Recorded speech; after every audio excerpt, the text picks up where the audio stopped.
லேடீஸை வண்டியில் கூட்டிகிட்டு போனீங்கன்னா நீங்கள் ரொம்ப ரொம்ப சேஃபாக ஓட்டணும். புரியுதா? டபுள் சைடு கால் போட்டாங்கன்னா நல்லா பிடிச்சி உட்காந்துக்க சொல்லுங்கள். ஒன் சைடெல்லாம் உட்காந்து அம்மாவெல்லாம் கூப்பிட்டு போனீங்கன்னா சாரியோட வந்தாங்கன்னா ஒன் சைடு தான் வருவாங்க. அப்போ நீங்கள் ரொம்ப ரொம்ப சேஃபாக ஓட்டணும். இன்னைக்கு இருக்கிற பிரச்சனை என்னன்னா, இன்னைக்கு எல்லாம் நண்டு சிண்டெல்லாம் வண்டி ஓட்டுது இல்லையா?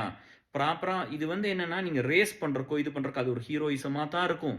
வண்டி ஓட்டுற சின்ன பசங்களுக்கு அப்படி தான் இருக்கும். பட் இருந்தாலும் நீங்கள் கண்ட்ரோல் பண்ணி நீங்கள் பொறுமையாக தான் இருக்கணும். நீங்கள் ரொம்ப ரொம்ப இதா பண்ணிறக்கூடாது. சரியா டியர்ஸ்? அந்த அந்த ஸ்டைல் பண்றது, இதெல்லாம் பண்றதுன்னா உயிர் போயிரும். பட்டுன்னு தட்டுனா உயிர் போயிரும். இது உயிர் ரிலேட்டட். டிரைவிங்கிறது it is related to our life இல்லையா? அதனால அதை பண்ணாதீங்க. இங்க நீங்க ஏதோ ஒன்று பண்ணணும்னா தனியா போய் அதுக்குன்னு ஒரு கிரவுண்டுக்கு போய் அதுக்குன்னு ஒரு இடம் இருக்கும்ல, அங்க போய் பண்ணுங்க. சரியா? அதை பண்ணுங்க. பட் ஒரு பொதுமக்கள் யூஸ் பண்ற எந்த ரோட்லையும் இதை பண்ணாதீங்க.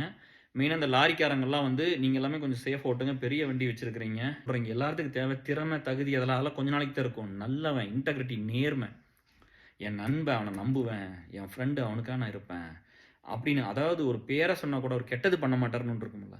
நான் என் வாழ்க்கையில் நான் ஒன்றுமே இல்லாமல் இருந்து கூட இந்த இடத்துக்கு வந்து இன்னும் எங்கேயோ போயிருக்கலாம். இந்த பீப்புள் லைஃப்பில் ஒர்க் பண்ணாமல் இருந்தால் இதை விட இன்னொரு மடங்கு சம்பாரிச்சிருக்கலாம். இதை விட இன்னும் யாருமே வாவ் அப்படின்னு சொல்கிற அளவுக்கு ஒரு பொசிஷனுக்கு பெருசாக போயிருக்க முடியும். சரியா? படிப்பு இருந்தது, அறிவு இருந்தது, எனர்ஜி இருந்தது, வயசு இருந்தது, ஆப்பர்ச்சுனிட்டி இருந்தது, அமெரிக்காவில் இருந்தேன், எல்லாமே பண்ணியிருக்கலாம். ஆனால் நான் இங்கே இருந்துட்டு திரும்ப திரும்ப அந்த மக்களுக்கு தான் திரும்ப பார்த்தேன்.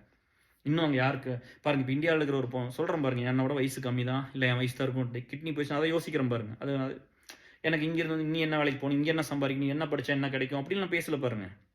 அப்போ நீங்கள் கொஞ்சம் சமுதாய பொறுப்போடும் இருங்க, கொஞ்சம் அது இன்டெகிரிட்டியோடும் இருங்க. சரியா? இங்கே எல்லாத்துக்கும் வேண்டியது நல்லவங்க மட்டும்தான். சரிங்களா?